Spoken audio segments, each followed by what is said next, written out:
할렐루야.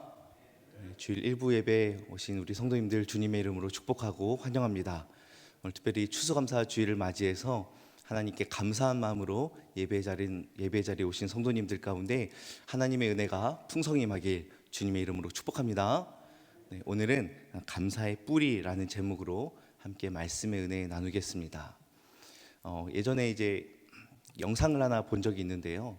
호주에 레고 마스터즈라는 프로그램이 있었습니다. 여러분 레고를 아시나요? 네, 대부분 아실 거라 생각이 들고요. 잘 모르시는 우리 어르신들은 초등학생 손주를 둔 분들은 이 레고를 사가면 인기 만점입니다. 그래서 여러분 꼭 레고를 확인하시고 사가면 좋겠습니다. 근데 이 레고라는 건 이제 손가락만한 이제 블럭인데 이 조그만 블럭을 가지고 엄청난 모양을 만들어서 경연을 펼치는 그런 대회입니다. 그런데 어떤 팀이 레고로 조그마한 블럭으로 실제 크기의 엄청난 크기의 오토바이를 만들게 되었습니다. 이 오토바이를 만드는데 레고 조각 7만 5천 개를 사용했고 135시간 동안 이 오토바이를 실제 모형으로 만든 거예요. 그런데 이 오토바이를 소개하던 사회자가 오토바이를 이렇게 둘러보다가 그만 오토바이를 넘어뜨렸습니다. 이 레고 조각이 다 엎어진 순간 와라라 하면서 이 레고 오토바이가 한순간에 무너져 내렸죠. 그 자리에 있던 모든 사람들이 경악을 하면서 막 머리를 감싸고 이걸 어떻게 하나 합니다. 사회자도 당황하고 만든 사람도 어찌할 바를 몰라 했죠. 여러분은 이런 순간들을 경험한 적 있습니까? 우리가 살아가면서 이런 아찔한 순간들을 경험할 때가 있습니다. 내가 그렇게 열심히 준비했던 그 모든 것들이 한순간 무너질 때 그 상실감과 허망함은 말할 수 없을 정도로 가슴이 아프죠. 제가 고등부도 이제 맡고 있는데 지지난주에 이제 한 학생을 신방을 했습니다. 그런데 그 학생이 하는 말이 영어 점수가 10 몇 점이라는 거예요. 너무 깜짝 놀라서 어떻게 그런 일이 일어날 수 있냐 했더니 답안지를 마킹하는데 제대로 안 했다는 거죠. 그러니까 자기가 예비 마킹만 하고 컴퓨터 사인펜으로 이걸 칠해야 되는데 안 칠하고 그냥 냈다라는 거예요. 그래가지고 목사님 저는 이번에 망했어요 이러는 거예요. 자기가 그렇게 공부하고 준비했던 시험도 한순간에 와르르 무너질 때가 있습니다. 여러분 그런데 오늘 본문의 말씀은 이와도 감히 비교할 수 없을 정도로 억장이 무너지는 현장을 우리가 보고 있죠. 하나님이 만드신 가장 온전하고 아름다운 하나님의 나라가 죄로 인해서 한순간에 와르르 무너지는 그런 순간입니다. 여러분 우리만 꿈이 있는 게 아니라요. 하나님도 위대하고 원대하고 아름다운 하나님만의 꿈이 있습니다. 무엇입니까? 하나님의 그 아름다운 나라를 이루어 가시는 거죠. 하나님만의 그 놀랍고 신비스러운 그 꿈을 이루기 위해서 하나님이 이 세상을 만드셨습니다. 그래서 하나님이 만드신 건 그저 우주 만물이나 그냥 지구, 그냥 흙덩이, 부동산, 자연과 생물에 국한된 게 아니라 하나님의 온전하심과 사랑과 진리가 충만하게 담긴 하나님의 꿈, 그 하나님의 그 반짝거리는 그 꿈 자체가 바로 이 세상 아름다운 하나님의 나라였습니다. 그리고 그곳에 하나님의 형상을 닮은 사람을 지으시고 또 하나님의 말씀대로 순종하며 하나님을 대신해서 이 땅을 다스리도록 사람에게 많은 권리를 주셨어요. 그래서 사람을 아주 영광스러운 존재로 만들었고 하나님의 성품을 따라 이 세상을 살아가도록 하나님이 창조하셨습니다. 그리고 하나님은 이러한 사람들을 통해서 하나님이 가지신 그 반짝거리는 꿈을 계속해서 이어가기를 하나님은 원하셨습니다. 그런데 여러분 하나님의 그 마음과 정성과 뜻을 다하여서 아주 소중하게 만들어낸 그 하나님의 나라가 한순간에 와라라 무너져 버렸습니다. 어떻게 됐습니까? 찬란하고 아름답게 빛나던 그 하나님의 꿈이 좌절된 건 바로 죄 때문이죠. 하나님에게서 완전히 등을 돌리게 만들고 하나님을 대적하며 원수로 만들고 하나님의 자리를 찬탈하려는 그 죄가 사람에게 들어오고 그 죄 때문에 하나님이 가진 그 가슴 벅찬 꿈이 완전히 무너져 내렸습니다. 여러분, 하나님을 닮은 가장 탁월한 존재가 하나님 나라를 한순간에 무너뜨리는 가장 죄악된 존재가 되었습니다. 하나님의 형상을 닮은 사람은요, 이미 하나님에 대한 참된 지식을 가지고 있었습니다. 하나님을 모르지 않았어요. 죄를 짓지 않을 수 있는 충분한 능력과 의지가 있었고 충분한 거룩함을 가지고 있었습니다. 모든 것을 다하여서 죄 가운데 들어가지 않을 모든 조건을 다 갖추고 있었습니다. 그래서 여러분, 최초의 사람은 죄를 짓는 것이 오히려 더 어렵고 더 힘들었어요. 그런데 이 모든 것을 돌파해내고 죄를 짓고자 최선을 다하고 하나님을 반대하고자 몸부림친 것이 바로 인간이 저지른 죄라는 사실입니다. 여러분, 죄로 인해서 우리에게 주어진 결과가 무엇입니까? 네, 충분하고 충만한 복과 생명에서 즉각적으로 끊어지게 되었고, 사망과 저주와 형벌의 깊은 골짜기로 우리는 완벽하게 추락하게 되었지요. 하나님과 완벽한 단절, 또한 전 인격이 무지하고 부패하게 되어서 더 이상 하나님의 영광에 이를 자가 한 사람도 없다라고 성경은 말씀하고 있습니다. 성경은 이 모든 것을 종합하여 영원한 죽음이다, 영원한 사망이다라고 말하고 있죠. 여러분 보십시오. 아담 이후로 태어나는 모든 인류는 죄를 배우지도 않았는데 아주 철저하게 죄를 훈련받은 것처럼, 아주 열심히 죄를 연습한 것처럼 전문적이고 탁월하게 죄를 짓습니다. 얼마나 교묘하고 얼마나 기가 막히게 죄를 짓는지 마치 죄 훈련소에서 엄청난 트레이닝을 받고 나온 사람처럼 죄를 아주 열심히 그리고 잘 지어요. 우리는 우리 스스로만 돌아봐도 여러분 막 기가 막히지 않습니까? 네, 그러지 않습니까? 저는 제가 죄를 짓고 나서 막 무릎을 쳐요. 이야, 내가 이렇게까지 탁월하다니. 막 기가 막힙니다. 한번 부모님을 돌려먹으려고, 맞나요 말이? 부모님을 좀 속이려고 해도 막 기가 막힌 방법들이 막 머리에서 스쳐가고요. 막 그 제 몸과 마음의 준비가 이미 어떻게 하면 이것들을 잘 해가지고 나에게 유익이 될까? 이 죄에 대한 방향성이 아주 명확하고 아주 선명해집니다. 아마 여러분도 죄에 대해서 아주 탁월하고 전문가이라고 생각이 듭니다. 네, 인정을 하셔야 말씀이 이어집니다. 또한 하나님과 함께 했을 때는 우리가 무엇을 먹을까, 무엇을 마실까, 무엇을 입을까 걱정하지 않았어요. 왜 그렇습니까? 모든 것이 충만했기 때문에 전혀 걱정하지 않아도 되었습니다. 그런데 하나님에게서 끊어지고 나니까 모든 것이 결핍합니다. 모든 것이 부족합니다. 모든 것이 빈곤해져요. 그래서 더 가지려고 하는 인간의 욕망이 더 커지고 그걸로 인하여서 죄는 더 늘어나기 시작합니다. 그래서 어떻게 합니까? 빼앗고 경쟁하고 속이고 죽이고 어떻게 해서든 손에 쥐려고 모든 시도를 합니다.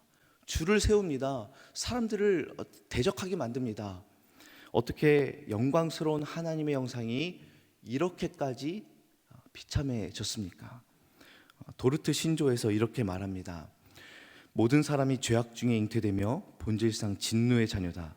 구원의 선을 행할 능력이 없으며 악으로 기울어져 있고 죄 가운데 죽었으며 죄의 노예다. 사람은 성령님의 거듭나게 하시는 은혜가 없이는 하나님께 돌아오거나 부패한 본성을 개혁하거나 하나님께서 자신을 개혁하시도록 내어드릴 능력이 없으며 그것들을 원하지도 않는다라고 말합니다. 여러분, 이와 같이 죄에 빠진 모든 사람들은 하나님의 본성과 공의를 거스르는 죄를 하루에도 수십만 번씩 쌓아가고 있는데 여러분 어떻게 죄의 수렁에서 빠져나올 수 있겠습니까? 오늘 본문을 보니까요, 이렇게 거대한 죄의 쓰나미 가운데에 인류의 대표인 아담과 하와에게 죄에 대한 명확한 판결문이 선언되고 있죠. 공의의 재판장이신 하나님께서 먼저 아담과 하와에게 죄를 묻습니다. 죄를 확인해야 되니까. 그리고 죄를 짓도록 거짓말을 부추긴 뱀에게는 물어보지 않아요. 바로 형벌을 선언하십니다. 그리고 이제 아담과 하와에게 그 죄에 합당한 형벌을 선언하셔야 되는데 그 죄에 대한 형벌을 선언하기 이전에 놀라운 일이 일어납니다. 창세기 3장 15절 말씀 우리 같이 읽겠습니다. 시작.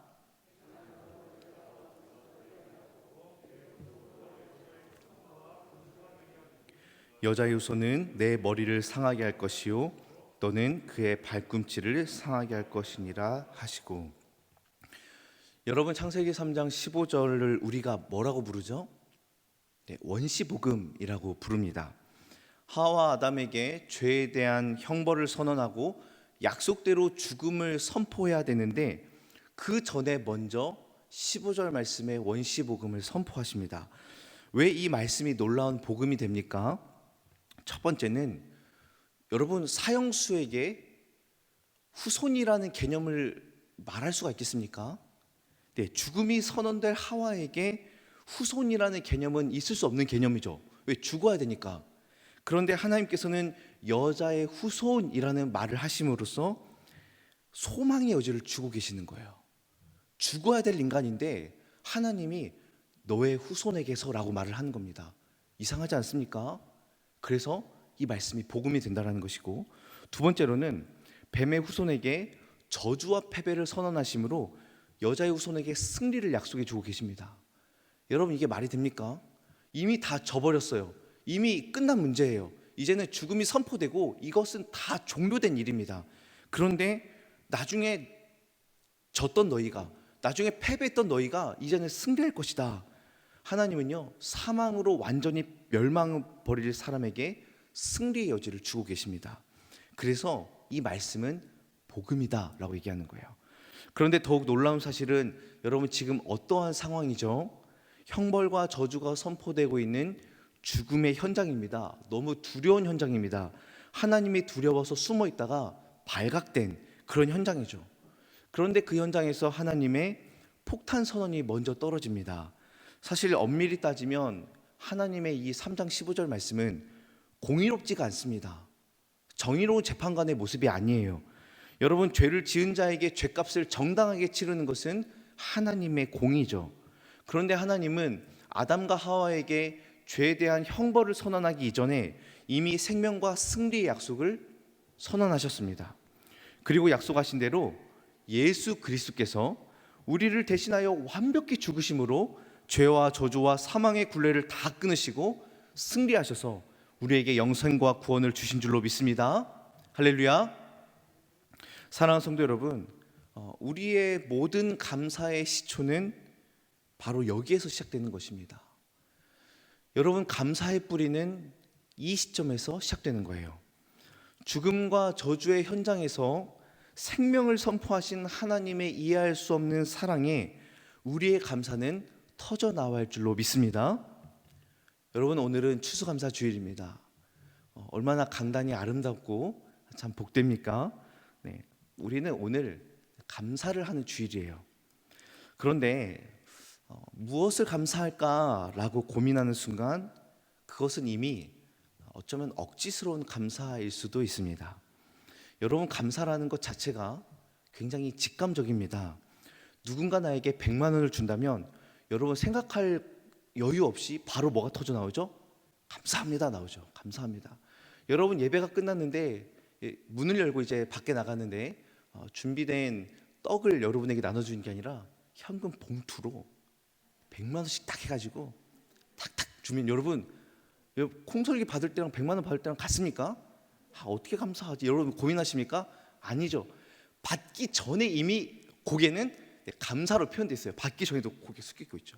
감사합니다. 이게 감사 아니겠습니까? 감사는요, 고민하는 게 아니에요. 뭐가 감사한지 고민해 볼게요. 난 하나님께 뭘 감사하지? 그거는 이미 감사를 잊어버린 거죠. 그런데 오늘 적지 않은 사람들이 무엇을 감사할까? 감사할 일이 뭐가 있지라고 고민을 합니다. 얼마나 감사하지 않으면 교회마다 감사 챌린지를 하면서 감사하자라고 얘기를 해요. 여러분, 얼마나 하나님 입장에서는 기가 막히겠습니까?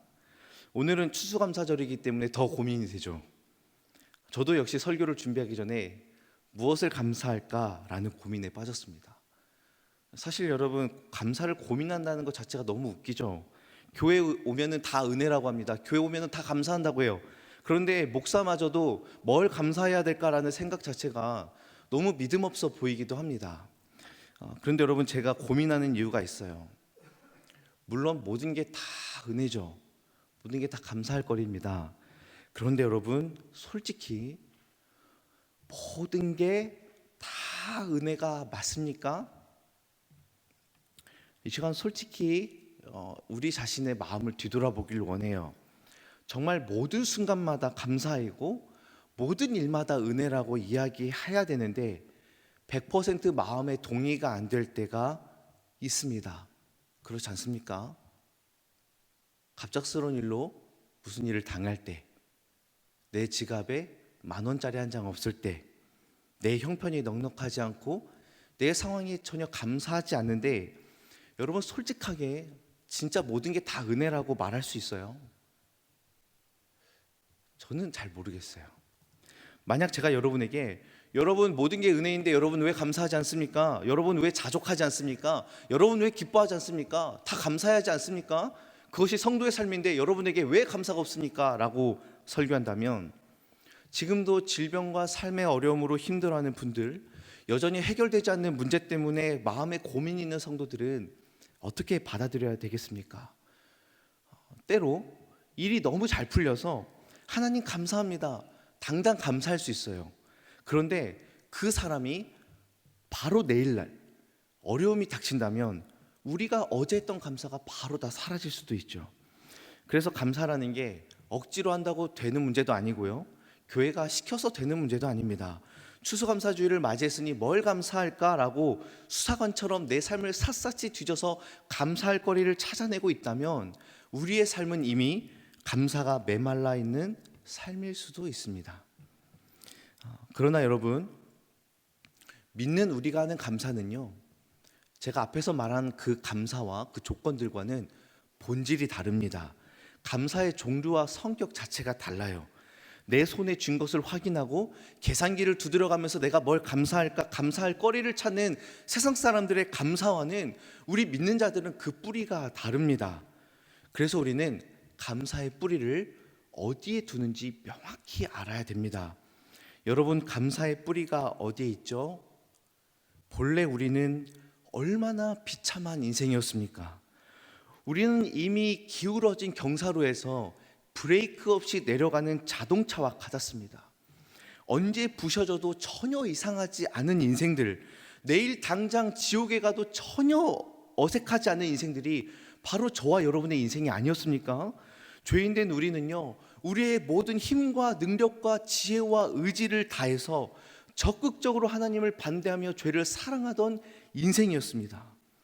여러분, 조나단 에드워즈 목사님의 진노하시는 하나님 손 안에 있는 죄인이라는 설교에서 이렇게 말하고 있습니다. 하나님은 어느 순간이라도 악인을 지옥에 던져 넣을 수 있는 충분한 능력이 있습니다. 하나님은 악인을 지옥에 던지실 수 있을 뿐만 아니라 그것도 아주 쉽게 하실 수 있습니다. 하나님의 진노는 악인들을 향해 불타고 있고 악인들의 멸망은 언제든지 일어날 수 있습니다. 만일 하나님의 손이 붙잡고 있지 않았다면 세상은 벌써 여러분을 토해냈을 것입니다. 매 순간 여러분을 지옥불에 떨어지지 않도록 붙잡고 있는 것은 하나님의 손뿐이지 다른 이유는 없습니다. 여러분이 지금 바로 이 순간에 지옥에 떨어지지 않고 있는 이유는 하나님의 손이 여러분을 붙잡고 있기 때문입니다. 여러분, 이것이 죄인된 우리들의 인생이었습니다. 아무리 잘 나가고 아무리 많이 가지고 아무리 사람들에게 칭찬과 존경을 받는 자라 할지라도 하나님 앞에서는 모든 죄인은 그저 지옥의 살 얼음판을 걷고 있는 자일 뿐이죠. 언제 빠져도 이상하지 않아요. 누가 더 세련되게 지옥의 살 얼음판을 걷고 있느냐, 누가 더 존경받고 누가 더 많은 것을 누리며 누가 더 멋진 것을 가지면서 지옥의 살 얼음판을 걷고 있느냐, 그 차이일 뿐이죠. 그러나 여러분, 지옥의 불이 여전히 우리 발 아래에서 활활 타오르고 있고 언제라도 우리를 삼킬 준비를 다 마친 이 순간에도 우리가 그렇지 않을 이유는 무엇입니까? 우리의 인생 가운데 하나님이 개입하셨습니다. 내가 할 수 있는 것은 아무것도 없는데 하나님께서 구원의 밧줄을 우리의 발목에 메어 주셨어요.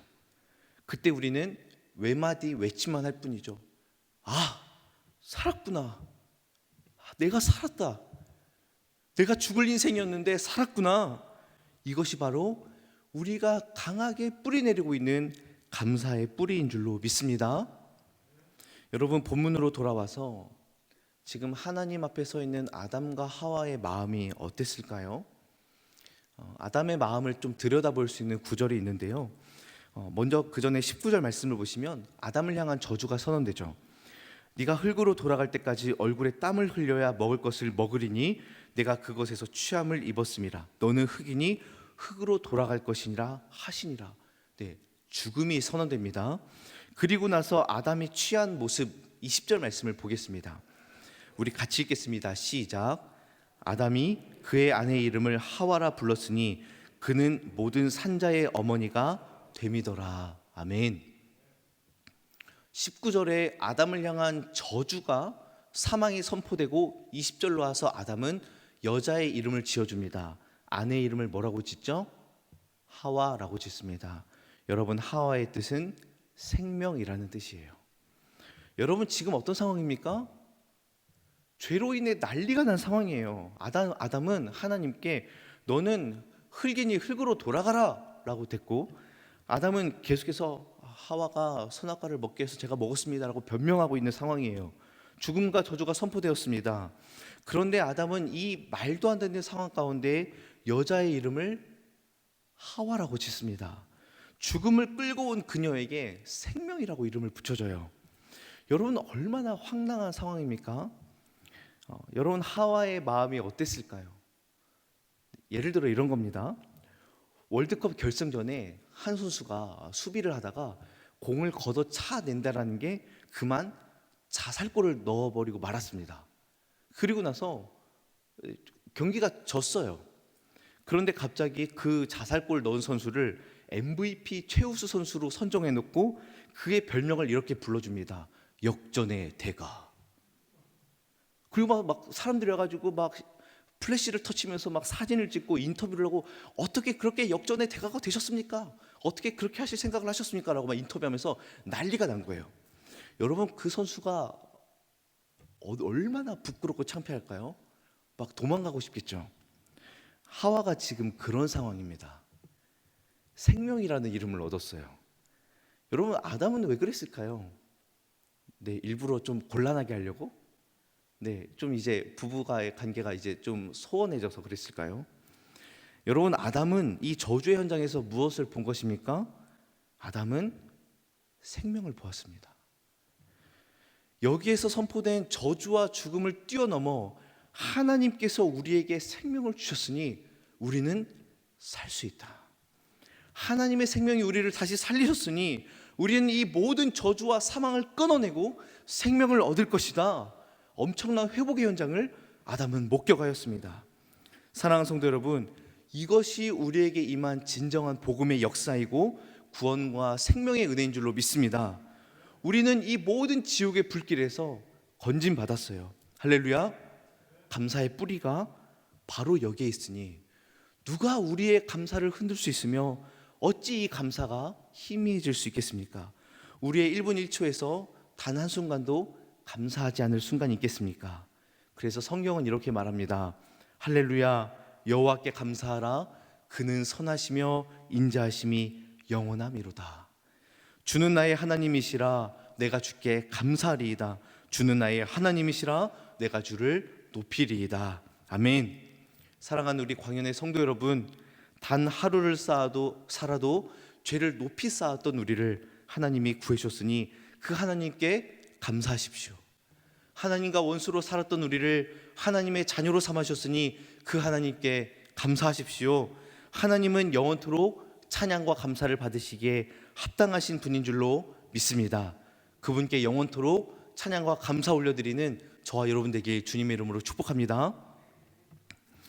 제가 지금까지 드린 말씀들은 사실 여러분이 다 알고 있는 복음의 기초들이에요.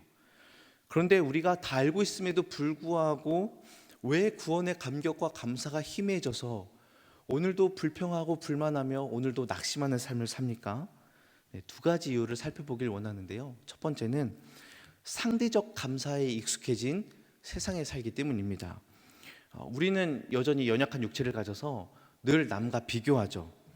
분명히 감사함에도 불구하고 다른 이들과 비교해서 더 많이 복을 받기 원하고 더 많은 걸 누리길 원합니다. 다른 이가 더 잘 되고 다른 이가 더 잘 풀리면 우리는 내가 가진 게 적어 보이고 감사가 없어지죠. 그러나 여러분, 우리는 하나님의 자녀된 권세를 가진 자요, 하나님의 상속자임을 잊지 마시길 바랍니다. 이 땅의 것은 언젠가 사라질 안개와 같고 썩어버릴 것이요, 우리는 썩지 않을 영원한 유업을 가지고 있으니 우리는 이미 많은 것을 받았고 우리는 이미 영원한 생명과 은혜를 가진 자임을 여러분 믿으시길 바랍니다. 두 번째 이유는 죄와 죽음에서 건진받은 이 구원의 사건이 과거에 끝난 사건이라고 착각하고 구원의 감격과 감사를 잊어버리기 때문입니다. 여러분, 우리는 과거에 구원받아서 끝난 자들이 아니고 현재의 구원의 삶을 살고 있는 자들입니다. 과거의 사건으로 여기면 안 돼요. 그래, 그때 그랬지라고 잊어버리면 안 됩니다. 현재 우리는요, 죄악된 세상에서 완벽히 뒤바뀌어져 버린 하나님의 나라에서 살고 있다는 사실을 여러분 잊지 마시길 바랍니다. 세상은 여전히 빼앗고 경쟁하고 줄을 세우는 세상이에요. 사탄 마귀가 세상에 권세를 가지고 죄를 짓는데 최선을 다하게 만듭니다. 그러나 여러분, 우리는 지금 살고 있는 이 땅은 예수님이 다스리시는 새로운 나라인 줄로 믿습니다. 우리는요, 갈증과 결핍의 나라에서 풍성하고 충만한 나라로 이미 들어와 있고 우리는 거기에서 살고 있는 겁니다. 죄악의 나라에서 의의 나라로 들어왔습니다. 여러분, 불순종과 저주의 나라에서 우리는 순종과 은혜의 나라로 들어왔고 어둠의 나라에서 빛의 나라로 들어와 있는 상태입니다. 그러하니 구원의 사건은 과거에 있는 것이 아니라 지금 우리가 살고 있는 이 지금 시점이 여러분 빛의 나라요, 의의 나라요, 진리와 영광이 충만한 나라인 줄로 믿습니다. 그래서 예수를 만난 즉시 옛사람이 죽고 새 사람으로 살아나 우리의 삶은 구원의 현재 진행형 가운데 있습니다. 그래서 아침에 눈 뜰 때마다 세상 사람들은 피곤해 죽겠네, 오늘 하루 또 어떻게 살아가나, 이 지옥과 같은 세상 살아봤자 뭐하나 라고 시작하지만 우리는 아침에 눈을 뜰 때마다 어떤 삶입니까? 주님이 주신 아름다운 나라, 하나님의 다스림이 있는 영광의 나라, 주님께서 오늘도 우리에게 놀라운 은혜를 주시는 하루, 주님께서 주시는 감사와 감격이 넘치는 하루하루인 줄로 믿습니다. 그런데요, 이렇게 이야기를 드림에도 불구하고 예수님을 만나고 새로운 인생을 날마다 살아가고 있는 성도라 할지라도 여전히 많은 갈등과 또 갈증과 또 갈급함을 호소합니다. 때로 이렇게 얘기하죠. 하나님께서 더 주실 수 있는데 왜 더 주시지 않냐고. 하나님은 나의 인생을 더 잘 풀리게 하실 수 있는데 왜 나를 그냥 내버려 두냐고. 하나님은 나의 질병을 고치실 수 있는데 왜 나를 그냥 버려두냐고 우리는 서운해합니다. 감사에 대한 유명한 예화가 있는데요, 어떤 사람이 한 달 동안 좀 특이한 실험을 했습니다. 그것은 한 마을에 각 사람들의 집 앞에 매일매일 $100씩 놓고 가는 거예요. 첫째 날에는 동네 사람들이 야, 저 사람 미친 거 아니야? 왜 우리 집 앞에 $100를 놓고 가? 라고 생각을 했습니다. 그러면서도 또 집 앞에 있는 $100를 가져가요. 둘째 날도 그래요. 이상해, 저 사람 왜 그래? 뭐 미친 거 아니야? 셋째 날, 넷째 날 그럽니다. 그런데 점점 지나가면서 사람들이 깨닫기 시작해요. 이거 진짜 공짜 돈이구나, 써도 되는구나 라고 생각을 합니다. 너무 신났어요. 그리고 이제 매일 $100씩 주는 사람의 이야기를 온 동네가 떠들썩하고 갑자기 감사와 기쁨이 넘치기 시작합니다. 2주가 지났을 때에는 동네 사람들이요, 그 사람이 오기를 기다리고 있어요. 언제 오시나. 오면은 막 박수하고 좋아해요. 3주가 지날 때는요, 동네 사람들이 더 이상 그 사람이 돈 주는 것을 신기하게 생각하지 않습니다. 왔구먼 하는 거예요. 4주차가 되었을 때는 매일 $100씩 받는 게 일상이 되었습니다. 그리고 이제 실험 기간이 끝나는 그 한 달의 마지막 날, 이 실험을 계획한 사람이요, 동네에 와서는 그 사람들에게 돈을 주지 않고 그냥 지나쳐 갑니다. 여러분, 그러자 어떤 반응이 일어났을까요? 사람들이 난리가 난 거예요. 우리 돈은 어디 있습니까? 왜 우리에게 돈을 주지 않습니까? 왜 내 돈 $100안 주는 겁니까? 빨리 내 돈 주세요 라고 말하는 거예요. 여러분, 누구의 돈이 돼버렸습니까? 내 돈이 돼버렸어요. 사람들이 막 화가 나서 따지기 시작하죠. 여러분, 그렇습니다.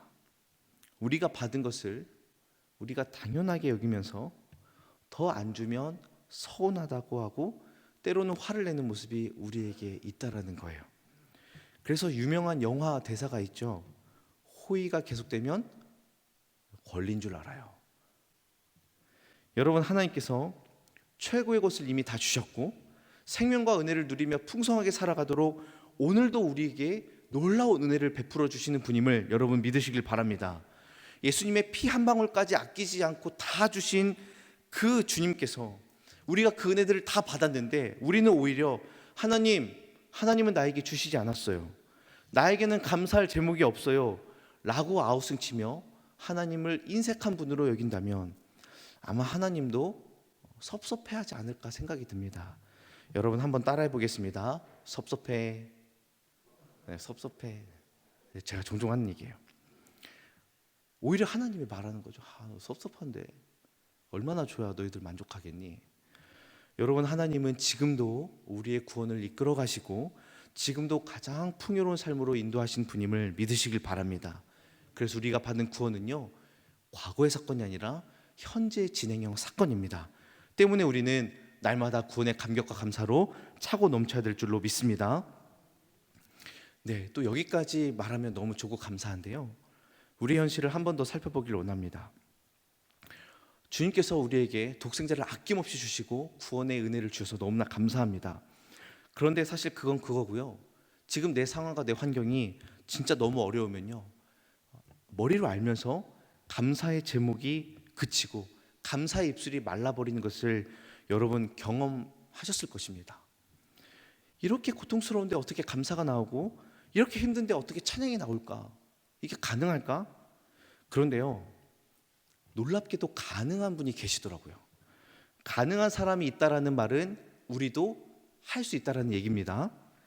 교구에 환우 성도님들이 있죠. 저도 리스트를 받아서 교구 성도님들을 위해서 기도합니다. 하나 둘씩 기도를 해요. 그리고 나으면 그 리스트에서 뺍니다. 감사할 일이죠. 이 환우들 그리고 또 어려움이 있는 성도들의 리스트가 줄어드는 게 제 목표예요. 근데 줄어들질 않아요. 계속 추가됩니다. 그런데 그분들 중에 감사한다라는 분들이 계세요. 저는 제가 목사인데도 불구하고 신기하고 놀라워요. 어떻게 감사할 수 있을까? 암인데 감사하대요. 평안하대요. 이게 진짜 가능할까? 어떻게 하면 환경과 상황을 뛰어넘어서 주님을 바라보고 어떻게 하면 내가 지금 처해 있는 이 극심한 상황을 뛰어넘어서 감사를 올려드릴 수 있을까? 제가 이전 교회에서 사역할 때였는데요, 주일날 오후 예배 설교여서 이제 교역자실에서 설교문을 정리하고 이제 묵상하며 있었습니다. 이제 곧 강단에 올라갈 시간이 다 되었어요. 그런데 갑자기 제 아내에게 전화가 왔습니다. 무슨 일이냐, 나 지금 설교 올라가야 된다 그랬더니 다리에 화상을 크게 입어가지고 응급실을 가야 된다라는 거예요. 그런데 제가 설교를 해야 되니까 본인이 그냥 응급처치를 하고 차를 타고 응급실로 가겠다, 아이는 집사님께 맡기겠다라고 전화가 왔습니다. 화상 부위가 넓고 좀 깊었어요. 너무 막 흐물흐물거렸어요. 그런데 어떻게 합니까? 그렇게 보낼 수밖에 없었어요. 예배 전에 이제 강단에 올라와서 그 교회는 이제 무릎 꿇고 기도하며 예배를 준비하는데 제 머릿속에 너무 복잡한 겁니다. 아이는 누구에게 맡겨져 있고 아내는 지금 본인 자차로 운전하면서 응급실을 가는 거예요. 하나님, 지금 이 상황에 전 뭘 하고 있나요? 하나님, 괜찮을까요? 하나님, 저는 어떻게 해야 될까요? 제가 이거 설교를 제대로 할 수나 있겠습니까?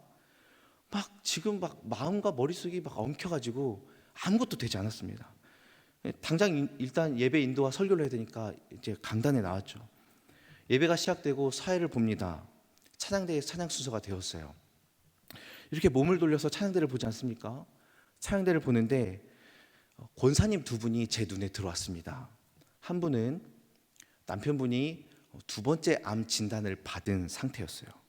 이미 첫 번째 암 진단을 받아서 너무 몸이 쇠약해질 대로 쇠약해 있었습니다. 그런데 두 번째 암까지 받아서 온 교회가 너무 슬펐어요. 그런데 찬양대에서 진심으로 찬양하고 있는 거예요. 저분 뭐 하시나 싶었어요. 또 한 분이 눈에 들어왔는데 그분은 2주 전에 남편 집사님이 돌아가셨습니다. 60대 젊은 분인데 갑자기 돌아가셨어요. 그런데 찬양대에 나오셔서 하나님을 찬양하고 있는 거예요. 제가 막 순간 눈물이 막 울컥 올라왔습니다. 야, 저분들은 도대체 무엇 때문에 찬양대에서 찬양을 하고 있을까? 왜 슬퍼하는 자리에 머물지 않고 찬양하는 자리, 예배하는 자리에 나와서 저렇게 빵긋빵긋 웃으며 찬양을 할까? 왜 안 어울리게 저 자리에 서 있을까? 여러분 이상하지 않습니까? 찬양하지 못할 순간에 찬양하고 감사하지 못할 상황에 감사하는 것이 얼마나 이상합니까? 그걸 보면서 저는 그렇게 할 수 있는 이유를 두 가지를 찾았어요. 한 번만 더 따라하겠습니다. 모든 것을 압도하는 은혜. 두 번째, 전적인 신뢰. 제가 찾은 답은 이거 두 가지였어요. 이것 말고는 설명할 길이 없었습니다. 아, 모든 환경과 상황을 초월해서 압도하는 하나님의 은혜가 그를 찬양의 자리로 나오게 하는구나. 여전히 상황이 힘들고 현실이 너무나 어렵고 슬프지만 이 고난마저도 거뜬히 이겨내는 전적인 신뢰가 그를 다시 일어나게 하는구나. 죽음을 이겨내고 우리에게 승리를 주시는 예수님의 그 놀라운 은혜가 오늘도 찬양하게 하는구나. 할렐루야. 저는 확신했습니다. 그 순간 저의 모든 근심이 사라지고요, 하나님께 맡겨드리고 저는 담담하게 설교를 했습니다.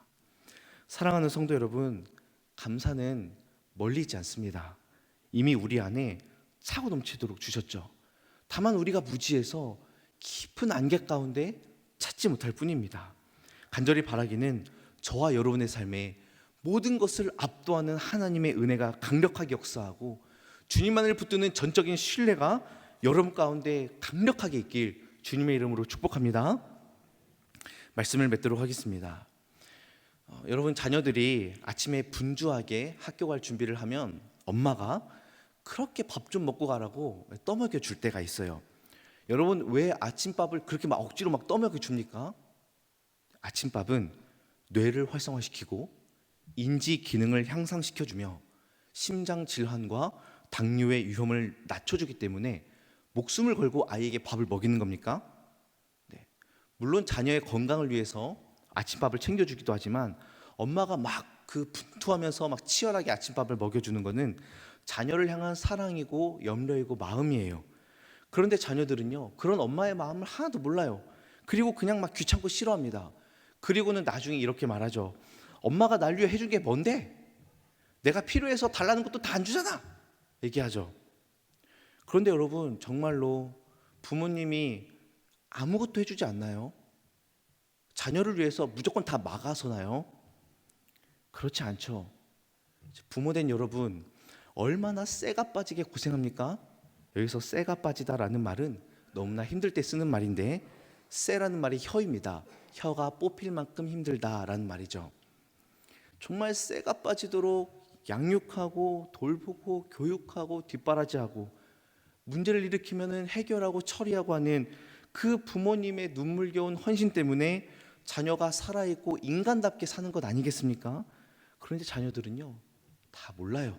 서운하다고만 합니다. 안 준다고 합니다. 여러분, 하나님도 마찬가지예요. 하나님은 지금도요, 우리에게 가장 풍성한 밥상을 차려놓고 있죠. 이미 우리를 죄에서 구원하셨지만 지금도 하나님의 자녀답게 살아가라고 하루하루 풍성한 은혜를, 매일의 은혜를 주고 계십니다. 엄마가 아침에 밥 좀 먹고 가라고 떠먹일 정도로 우리를 세심하게 챙기세요. 성령께서 우리를 권면하시고 깨닫게 하시고 하나님의 과도로 날마다 붙들어 주십니다.